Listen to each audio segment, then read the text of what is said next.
Bonjour à tous et bienvenue sur Canal Supporter. Petite vidéo spéciale sur Kylian Mbappé, c'est la première en duo. Vous avez déjà vu Théo plusieurs fois sur la chaîne. Salut Théo. Salut à toi, salut Jonathan, salut tout le monde. Oui. Et c'est un plaisir de se retrouver du coup pour une première vidéo débat comme tu viens de le dire. Est-ce que tu peux nous rappeler un peu Mais évidemment, la problématique du jour? On le sait tous qu'avec le Paris Saint-Germain, il y a toujours quelque chose qui se passe, toujours un ouais. sujet d'actualité brûlant. On se souvient par exemple que Thomas Tuchel s'est fait virer à un réveillon de Noël, donc on n'a même pas pu manger notre dinde tranquillement avec le PSG. Les scénaristes du PSG Exactement. sont toujours en forme. Exactement, et pour le coup, donc là on est en trêve internationale, on pensait être un peu tranquille, un peu soufflé avec le PSG, et bien non. Kylian Mbappé a donc lâché une belle bombe en accordant une interview en exclusivité, entre guillemets exclusivité, puisqu'il a lâché une interview et pour RMC Sport et pour l'équipe. Alors là, c'est la première partie sur RMC Sport qu'on va décrypter, où il revient donc sur son été, on va dire, tumultueux et agité. Mouvementé, oui, c'est moins qu'on puisse dire. peu de le dire, en effet. C'est ça, il est revenu là-dessus. C'est vrai qu'on l'attendait un petit peu au tournant, mais le timing va faire aussi parler. Et donc Mbappé, on l'attendait, au moins une réaction par rapport à tout ce qui se passait dans cette dernière semaine de mercato complètement folle. Et c'est finalement maintenant, lors de la trêve internationale, une fois que la saison est un petit peu lancée, qu'Mbappé est sorti du silence. C'est ça. Et voilà, Mbappé qui revient sur le fait que, particulièrement, c'est cette image de, je reprends les termes, hein, de voleur qui lui déplaît. Parce que voilà, avec tout ce qui s'est passé, on a eu l'impression qu'Mbappé n'avait pas joué franc jeu jusqu'au bout et que lors de la dernière semaine, voilà, il fallait tout bousculer. Là, on apprend qu'Mbappé aurait été plus clair que prévu peut-être auprès de sa direction et aurait affiché sa volonté de partir. C'est ça, on va reprendre donc les propos qu'il a pu partager en tout cas à RMC Sport. RMC Sport en a partagé sur son site internet les premiers mots de Kylian Mbappé qui dit « J'ai demandé à partir parce qu'à partir du moment où je ne voulais pas prolonger, je voulais que le club ait une indemnité de transfert pour avoir un remplaçant de qualité. C'est un club qui m'a beaucoup apporté, j'ai toujours été heureux les 4 années que j'ai passées ici et je le suis encore. » Là, la phrase elle est importante, je l'ai annoncé assez tôt pour que le club puisse se retourner et assez tôt, c'est le mois de juillet. En fait, c'est une phrase qui divise beaucoup. Est-ce que pour toi, le mois de juillet, c'est assez tôt parce qu'il y a un mois pour simplement se retourner? Toi, ça te va, toi, fin juillet ou... Moi, je trouve que pour le coup, si c'est vraiment comme ça que ça s'est passé, je trouve ça plutôt réglo dans le sens où tu as eu l'Euro, il a eu ses vacances ensuite, et on le sait, dans ce mercato, il suffit de peu de temps finalement pour des retournements de situation incroyables. On l'a vu notamment avec le Paris Saint-Germain. Ouais. Et là, si tu annonces ça, je sais pas, mi-juillet, fin juillet, et que tu as encore le mois d'août, Messi n'est pas encore signé au Paris Saint-Germain. Et puis je pense que d'ailleurs, si Messi avait signé dans tous les cas, on l'aurait vu comme voilà, le remplaçant d'Mbappé. C'est ça. Alors que là, le transfert de Messi a une toute autre saveur. C'est vraiment pour créer le rêve dont parlait Leonardo, qu'il voulait absolument conserver, pour que Messi ne soit non pas un remplaçant de Mbappé, mais un renfort de taille.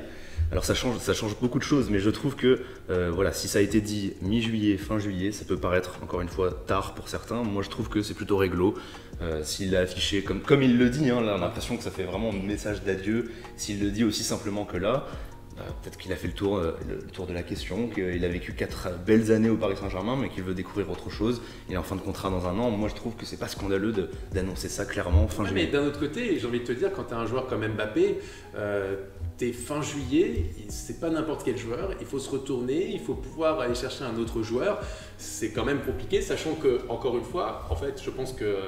Je dirais pas que les torts sont partagés, entre guillemets, parce que personne n'a vraiment tort, mais disons que pour que les choses se passent mieux, d'un côté, Mbappé n'aurait pas dû évoquer dans les médias pendant toutes ces semaines, tous ces mois, le fait qu'il attendait vraiment qu'il y ait une équipe compétitive pour prolonger au PSG. Lorsqu'il annonce au PSG qu'il ne prolonge pas, il y a quand même déjà Sergio Ramos, Donnarumma, Hakimi, Wijnaldum. Et il reste un mois de mercato. Et il y avait des rumeurs en plus très insistantes sur Paul Pogba.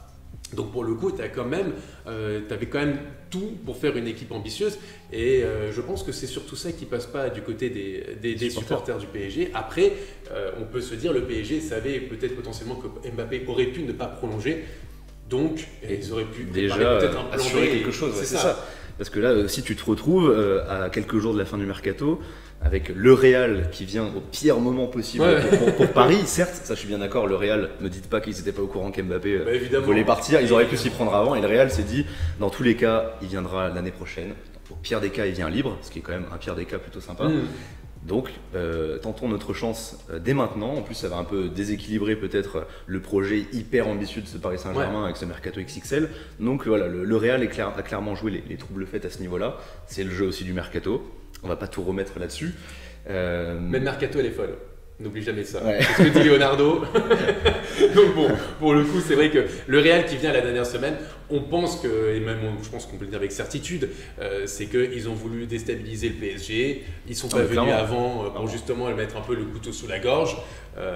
Et comme le dit Leonardo, ils ont voulu un nom pour montrer à Mbappé que le Real avait tout tenté. Exactement. Que même un an du contrat, ils étaient prêts à mettre 200 millions pour lui, que clairement Mbappé est le centre de leur projet. Et même si Paris refuse en disant eux aussi que Mbappé est le centre de leur projet, tout le monde s'arrache à Mbappé finalement. C'est terrible, il a tout gagné. C'est clair. Mais voilà, pour en revenir par rapport au timing, etc., moi je partage les torts et je suis conscient, et même en tant que supporter, ça me saoule quand je vois que Mbappé, quelques semaines avant... ça te saoule carrément. Le mot a été lâché. Je suis... Non, mais c'est ça, je suis forcément agacé en tant que supporter quand je vois que Mbappé te dit je veux une équipe compétitive, etc. Bon, on saura demain avec les questions de Roten, etc. Oui, parce que là on enregistre effectivement, on est lundi après-midi. Donc en gros, il y a eu les premiers propos, on va dire, de Mbappé qui sont sortis. Demain, on aura la suite sur l'équipe et RMC. Là, on a voulu sortir un peu cette vidéo un peu spéciale parce que je sais que tout le monde en parle. Tous les médias en parlent. On a vu même, on était en live sur Canal Supporter, sur Twitch, et El Chiringuito s'est lancé aussi dans un live bombasso. Le tic-tac ne s'est jamais arrêté. Le tic-tac est de retour. Tic-tac. Et donc voilà, donc en gros c'est pour ça qu'on a voulu sortir cette vidéo et vous partager un peu cette analyse. Et on saura aussi s'il a interféré un petit peu dans le recrutement du Paris Saint-Germain. À ce moment-là, s'il joue franc jeu et qu'il avoue que oui, il posait certaines questions comme ça auprès de sa direction, là pour le coup ce serait hyper contradictoire. Et puis c'était ses propos, on se rappelle dans son interview de JDD quoi qu'il arrive, du mois de juin, qui disait si vous avez une question à poser à votre président Nasser Khelaïfi, qu'est-ce que ce serait? Et il avait dit quel joueur arriverait au PSG, il me semble que c'était quelque chose comme ça. Donc pour le coup, on le sentait quand même hyper impliqué dans le mercato parisien. Pour derrière dire au mois de juillet, en fait j'ai demandé à partir, c'est quand même, je trouve, assez contradictoire comme comportement. Après, on peut en même temps comprendre, parce que je comprends la frustration des supporters du PSG qui peuvent répéter et dire oui, mais Mbappé, qu'est-ce qu'il va gagner en allant au Real Madrid? Le projet est moins excitant que celui du PSG, c'est vrai, mais le truc c'est que c'est son rêve, quoi, tout simplement. Qu'il arrive, c'est son rêve, et s'il a pris cette décision, à ce moment-là, voilà, les choses sont claires, comme nous l'a répété 40 000 fois Leonardo, tout est clair. Ouais.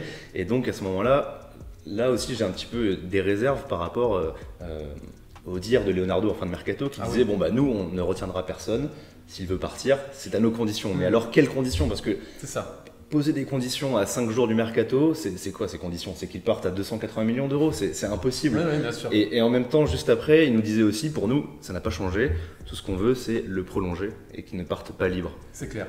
Donc les conditions de Leonardo sont très floues, et à ce moment-là, si tu te tiens vraiment à 100% à ce que tu dis, quand tu sais que Mbappé te dit bon, je veux partir quoi qu'il arrive, même si Messi arrive, même si tu as Ramos, certainement l'une de ces idoles du Real qui est là et qui veut partir, tu prends des renseignements déjà pour potentiellement le remplacer. Et son pote Hakimi aussi. Et son pote du dans tous les cas, il a aucune raison valable en tant que supporter de partir.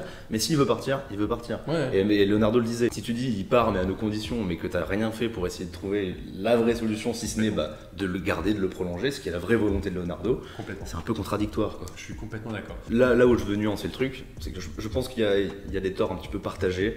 Et dans tous les cas, même si Leonardo, là ça renvoie l'image comme quoi il a un petit peu sorti, filtré les infos qu'il voulait, je pense qu'aussi il a pris parti pour maintenir ce projet hyper ambitieux de cette saison qui nous excite toutes et tous de voir potentiellement la plus grande attaque de tous les temps. C'est lui qui a parlé de rêve. C'est ça, c'est un rêve. Et lui, là, je pense que même si il a sorti ce qu'il voulait, lui, il voulait quoi qu'il arrive continuer avec cette attaque. Et même quand il te dit, il part à nos conditions, ces conditions, elles sont irréalisables. Dans tous les cas, il veut qu'il reste. Et donc là, il a fait ça pour le bien de l'équipe parce qu'il sait que sans Mbappé, ce recrutement XXL, il perd de sa saveur, il perd de son sens et même de sa structure. Et là, on voit que malgré Messi, etc., bon, ça va prendre du temps, mais Mbappé, c'est le joueur le plus impliqué en attaque depuis le début de saison, même si là, il reste sur une série où il n'a pas suffisamment marqué. 6 matchs d'affilée sans marquer et il a tiré 15 ou 16 fois au but pour 0 but. C'est sa plus longue disette, c'est ça ? Plus longue disette sous les couleurs du PSG. Voilà, c'était le petit point stats. Oui, exactement. On est très complet, n'est-ce pas? mais tout ça pour dire que malgré sa petite disette actuelle, voilà, Mbappé, on sait, depuis le début de la saison, il est hyper impliqué, malgré sa situation contractuelle, il est à fond, à 200%. On l'a vu d'ailleurs contre Rennes, même s'il n'a pas brillé, c'est un des joueurs qui avait le plus d'entrain sur le terrain. Tu retires Mbappé à cette équipe, pendant toute cette saison, c'est beaucoup plus compliqué. C'est un profil qui est unique aussi. C'est un profil qui va chercher de la profondeur, qui est quasiment, sa vitesse. Quasiment irremplaçable finalement. Exactement. Après, à voir si tu l'avais vendu, est-ce que tu aurais pu construire l'équipe de manière différente. Mais ça limite, c'est un autre sujet. Pour un peu se projeter, toi Théo, est-ce que tu penses que Mbappé, c'est fini au PSG à l'été 2022, ou tu penses qu'il peut encore prolonger au PSG? Tu penses qu'il y a encore un espoir de le voir encore prolonger peut-être une saison ou deux à Paris? Je pense que jusqu'ici, j'avais été un petit peu emmené dans le bateau de Leonardo, à un petit peu croiser les doigts et peut-être naïvement, je ne sais pas, mais peut-être croire en ses propos, notamment lors de son interview assez récente pour le Canal Football Club, où Leonardo, pour le coup, là, envoyait plein de fleurs à Mbappé, rappelait à quel point il était important et qu'il ne voyait pas finalement l'avenir du Paris Saint-Germain sans Mbappé. Et je trouve qu'avec tous les moyens du PSG, etc., il me convainquait presque d'un retournement de situation. Là, pour le coup, cette interview d'Mbappé qui lâche tout et qui n'a aucun intérêt à faire ça si jamais il veut rester. Pour le coup, moi, je trouve que ça ressemble quand même vachement à des adieux. Même comment il le dit, c'est « j'ai passé 4 super années, je voulais partir main dans la main avec ce club ». Je voulais partir clairement, c'est quand même plein de phrases qui ressemblent à des adieux. Regarde avec Neymar en soi, Neymar aussi, il avait dit la même chose après le match contre Strasbourg, il avait dit clairement qu'il voulait partir mais qu'il est professionnel, il va honorer son contrat jusqu'au bout avec le PSG. Là c'est ce qu'il va faire, il va l'honorer. Mais regarde Neymar, il a prolongé. Donc pourquoi pas Mbappé? Pourquoi est-ce qu'on ne pourrait pas imaginer aussi Mbappé qui prolonge au PSG? Pour moi, c'est pas le même cas de figure. Neymar, il n'avait pas le même âge, il n'avait pas le même potentiel qu'Mbappé. Il avait 26 ans quand même à cette époque-là. Ah non, il avait 28 ans. Quand il est arrivé, 28 ans. Il avait déjà pris un peu de poids, etc. Il était moins bon, moins tonique que lors de son arrivée. C'est quand même l'année. Il valait moins cher. C'était l'année du Final 8. Il fait quand même un Final 8 exceptionnel. Non, je suis d'accord, mais Mbappé, là, c'est le joueur. C'est l'avenir du football. Mais il est jeune, il a même pas 23 ans. Je me dis en soi, quand tu as 23 ans, tu peux attendre jusqu'à 24, 25 ans. Je suis d'accord, mais il a tout intérêt. Et je pense que même les supporters du Real Madrid se disent, mais pourquoi ce choix? Il y a Messi, il y a Ramos, il y a tout le monde. Pourquoi ce choix alors qu'il a le temps de se précipiter? Alors je pense qu'ils sont flattés parce que c'est leur club, que Mbappé, vraiment, pour le coup, il a à cœur de rejoindre ce club un jour. Mais évidemment qu'on ne comprend pas sportivement. Moi, ce que je pense, c'est qu'il faut vraiment laisser peut-être le temps au temps. C'est-à-dire que moi, c'est ce que je répète toujours. La vérité d'un jour n'est vraiment pas celle du lendemain. Et surtout la vérité dans le football, la vérité du mois d'octobre n'est vraiment pas celle, par exemple, du mois de mars, avril, mai, on va dire. Parce qu'il y a quand même une saison qui est en cours. Tu as une épopée européenne qui peut entrer en ligne de compte. Voilà, tu peux, tout ça, essayer d'aller après, peut-être grappiller 1 ou 2 années de Mbappé en plus. Quand tu es Mbappé, que tu peux gagner la première Ligue des Champions de l'histoire du Paris Saint-Germain, la 2e Ligue des Champions dans l'histoire du football français, et qu'en plus de ça, tu peux la gagner avec une attaque composée de Messi et de Neymar, tu peux faire partie des meilleures attaques de l'histoire, dans l'une des meilleures équipes de l'histoire. Bon, c'est quand même et lui qui veut marquer l'histoire, je trouve ça, il serait hyper excitant qu'il soit le leader offensif et technique d'une attaque composée peut-être des deux meilleurs joueurs, des 5 meilleurs joueurs de ces 10 dernières années, quoi. Oui, mais là, c'est quoi? C'est sa 5e saison? C'est sa 4e, là. 4e, mais déjà, ça fait quand même beaucoup de tentatives pour réussir cet exploit, et je pense que lui, il a son itinéraire qui est déjà... 5e saison même, puisque c'est sa dernière année de contrat. C'est ce qui me semblait, mais c'est déjà pas mal de tentatives. Donc au bout d'un moment, il va pas non plus retarder son échéance de rêve pour atteindre cet objectif.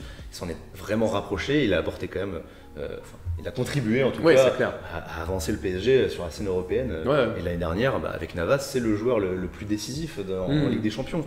Alors qu'en fin 2020, tout le monde le critiquait, et 2021, il a été incroyable, Mbappé.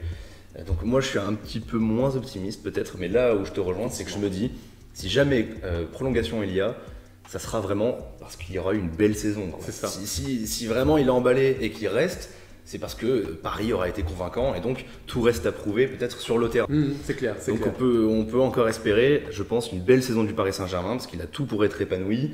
Et comme tu l'as dit, son pote Hakimi, du supermarché, etc. Voilà. Il y a tout pour être épanoui. Mais je pense qu'avant ça, il faudra déjà une accalmie et que tout se passe bien avec la direction. Parce que là, ça m'a l'air un peu tendu. Peut-être un peu tendu. Là, je sais pas comment ils vont prendre aussi cette interview un petit peu surprise. Pas si surprise parce que comme il consacre 2 interviews donc à 2 médias différents, 2 gros médias quand même qui sont aussi proches du club.